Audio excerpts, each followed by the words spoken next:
সম্মানিত দর্শক শ্রোতা, আসসালামু আলাইকুম। আজকের বিষয় হচ্ছে এই যে কলেজ পড়ুয়া ছাত্রীটা যে ৬৬ বছর বয়স্ক বৃদ্ধকে যে বিয়ে করলো, কি কারণে সে তথ্য ফাঁস হয়ে গেছে সে বিষয়ে আপনাদের সাথে সংক্ষেপে শেয়ার করছি।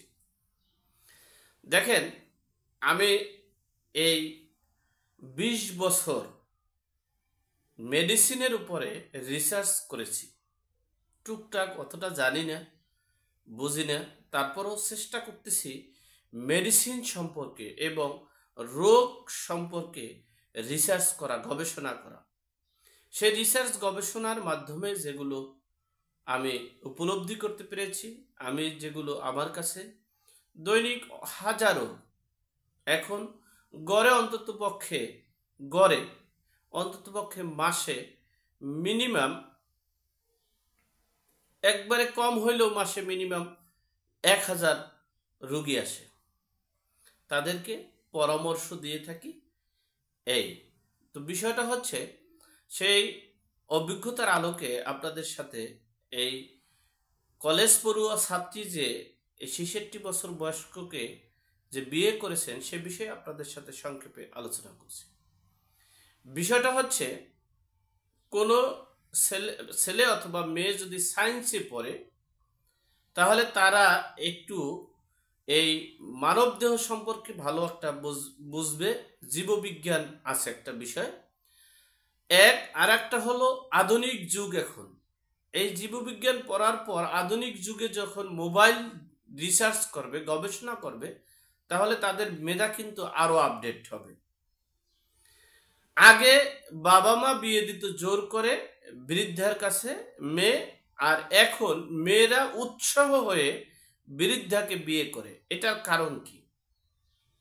আমরাও একসময় ভাবতাম যে বাবা মা যে কি অবস্থা, এর বাবা মার মাথায় কি একটু ধরো না যে এই ২০ বছরের মেয়েটা ৪০ বছরের ছেলের কাছে বিবাহ দিল কিসের জন্য?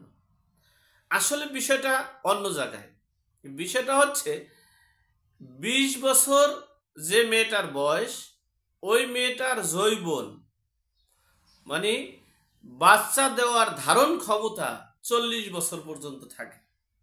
৪০ বছরের পর মেডিকেল সায়েন্সে বলা আছে, মিন্স থাকলেও, জরায়ু থাকলেও, বাচ্চা ধারণের ক্ষমতা কিছুদিন থাকলেও কিন্তু বাচ্চাটা সুস্থ সবল জন্ম হয় না। বিদেই আমরা ৪০ বছর পর্যন্তই ঝুঁকিমুক্ত বাচ্চা ধারণ ক্ষমতা থাকে একটা মেয়ে মানুষের।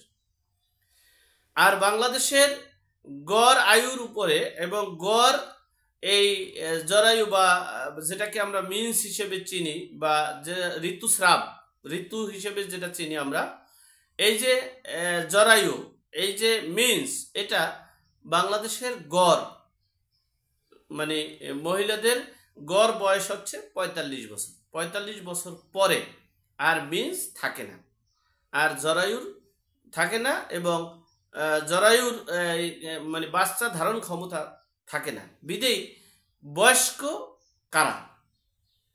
আর একজন পুরুষ মানুষ এই যে ৬৬ বছর বয়স্ককে যে বিয়ে করেছে, তিনি যদি সুস্থ থাকেন, শারীরিক যদি সুস্থ থাকেন, তাহলে ৬৬ বছর বয়সে যদি তিনি আরো ১০ বছর বাঁচেন এবং শারীরিক সুস্থ থাকে, তাহলে তিনি বাচ্চা দিতে পারবে, বাচ্চার ধারণ ক্ষমতা আছে। তাহলে দেখা গেছে, এক হলো ভালোবাসার বন্ধন, দুই হলো একজন পুরুষ তিনি মৃত্যুর আগ পর্যন্ত যদি সুস্থ থাকে, সবল থাকে, তাহলে সে বাচ্চা দিতে পারে। তাহলে ভালোবাসাও হলো, বাচ্চা ধারণ ক্ষমতা আছে, এবং ফাইন্যান্সিয়াল, যেটা আমরা অনেক সময় বলে থাকি অর্থের লোভে, অর্থ আছে। তাহলে তিনটা বিষয় নিয়েই কিন্তু এই দুনিয়া, দুইজন নিয়েই দুনিয়া। যাই হোক, সেটা আবার ভিন্ন বিষয়। এই দুনিয়াতে দুইজন নিয়েই দুনিয়া। তো দুইজন যদি ভালোবাসার বন্ধন থাকে, বাচ্চা ধারণ ক্ষমতা থাকে, ফাইন্যান্সিয়াল যোগ্যতা থাকে, তাহলে তিনি একে অপরকে বিবাহ করতে পারে, আর সেখানে কোনো বাধা বিঘ্ন নেই।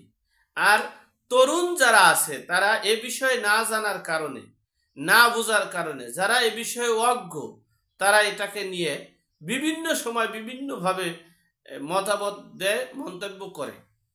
তবে তাদের উদ্দেশ্যে বলবো, ভাইরা, আপারা, বোনরা, আপনারা বোঝার চেষ্টা করুন, একটা মেয়ে মানুষের যৌবন শক্তি 40 বছর, আর একটা পুরুষের, সুস্থ সবল মানুষের মৃত্যুর আগ পর্যন্ত যৌবন শক্তি থাকে। তাহলে পুরুষ কখনো বৃদ্ধ হয় না, মেয়েরাই মূলত বৃদ্ধ হয়। যাই হোক, সর্বোপরি কথা হচ্ছে, এই সব কিছু ওই মেয়েটা রিসার্চ গবেষণা করার পরেই একটা সিদ্ধান্ত নিতে পেরেছে। এটাকে আপনারা অন্য দৃষ্টিতে না দেখে সাধুবাদ জানিয়ে তাদের জীবনের মঙ্গল, মানে তাদের দাম্পত্য জীবনের মঙ্গল কামনা করবেন, এই প্রত্যাশা রেখে আজকের মতো এখানেই শেষ করলাম। ভালো থাকবেন, সুস্থ থাকবেন। আসসালামু আলাইকুম।